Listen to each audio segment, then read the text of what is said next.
Well, thank you, Madam Chair. It is an absolute privilege and pleasure to be here. I must say also, the average age of the people I'm speaking to is a lot younger than I'm used to, and I'm very encouraged by that. You see, as a doctor, especially as a lifestyle doctor, I spend most of my time talking to people who have disease and they need a lot of help. You guys are right out there in front. You've got your lives ahead of you for your education, work, but also your health. So some of the things I'm going to share with you, I hope you will take away with you and you will apply. What I'd like to do is start by taking you back a bit, and I will actually come back to your point a bit later. Take you back to the 1970s. The Premier of China was dying of cancer. As he was dying of liver cancer, he did something quite interesting. He said, look, I want to find out, why are people in China dying from cancer? You know, the wonderful thing about having a totalitarian state is when you do a survey, everybody has to answer. It was the biggest survey on human health ever done. 880 million people surveyed. They got all this information together and they discovered that the richest parts of China had the highest rates of cancer.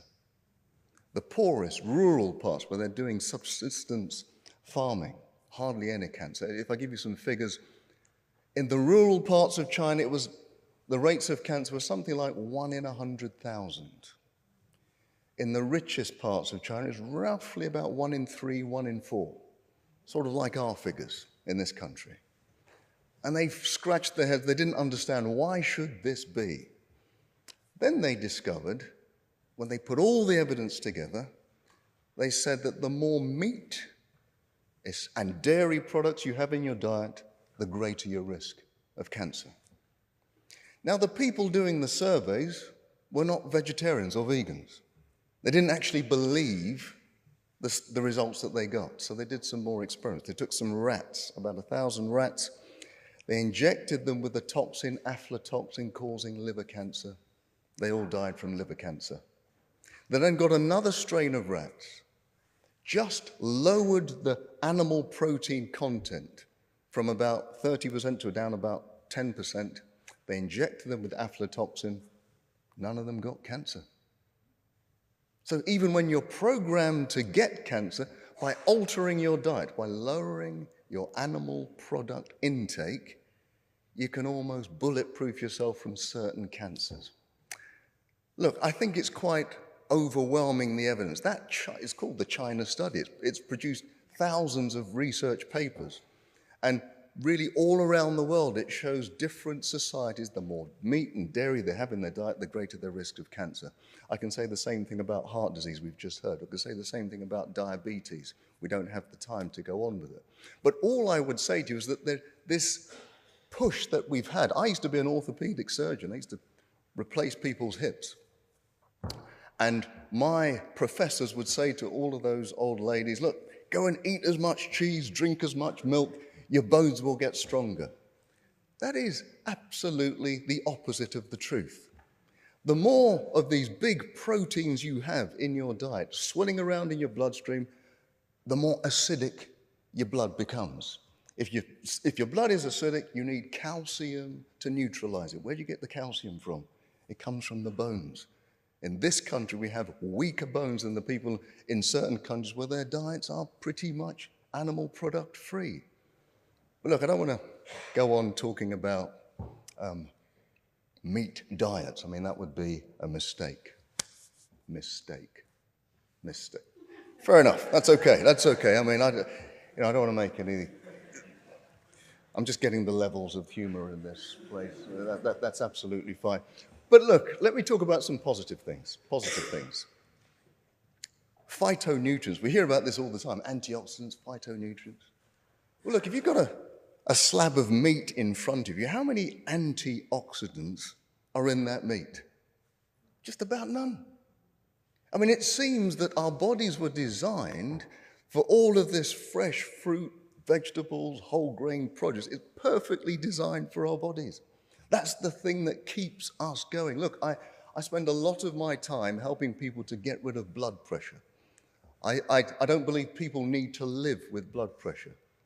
But one of the things I tell them is, look, if you want to lower your blood pressure, one thing you can do is eat more greens. I don't know if you know this. The chlorophyll that makes the greens, when it gets into your bloodstream, it causes your arteries to open up. And they open up because they release a chemical, nitric oxide, just because the greens are going through your arteries. Nitric oxide, by the way, is the active ingredient of Viagra. Nobody here's heard of Viagra. It seems that only the women seem to have heard of Viagra. I don't know. But the thing is that what Viagra does, it opens up the arteries and more blood flows through. Now, I get many men say, look, Dr. Chidi, yes, I want to listen to what you have to say. I want to be healed, but don't tell me about rabbit food, please. The one thing we know about rabbits, they don't need Viagra. I'll move on. Look, it's a privilege for me to be here, but I get to speak in many different parts of the world, and one of the parts I'm very fond of is a place in America called Loma Linda. You may have heard of it. It is one of these blue zones around the world. Blue zones are where people live longer than most people. In Loma Linda, California, they have a rate of people reaching 100 years old 10 times greater than any other area around them. And you know what? They're totally vegetarian. Now, somebody has to explain to me, why is it that this society, and by the way, I was there a few years ago, I was being driven around by a woman who's 104 years old. She was telling me that she feels just as sexy today as she did when she was 94 years old. Now, that is a strange chat-up line, but, you know, I take whatever I can get. But she is quite typical. You go out there, these people have lived their lives, they have been fully plant-based. Somebody please explain to me why they live so long and why they live so well. A healthy plant-based diet is not just good for the planet. It's not just good ethically. It's actually good for us. And if I can let you go away with something, it is that. But I want you to do me a favor and just vote for the proposition. Thank you very much.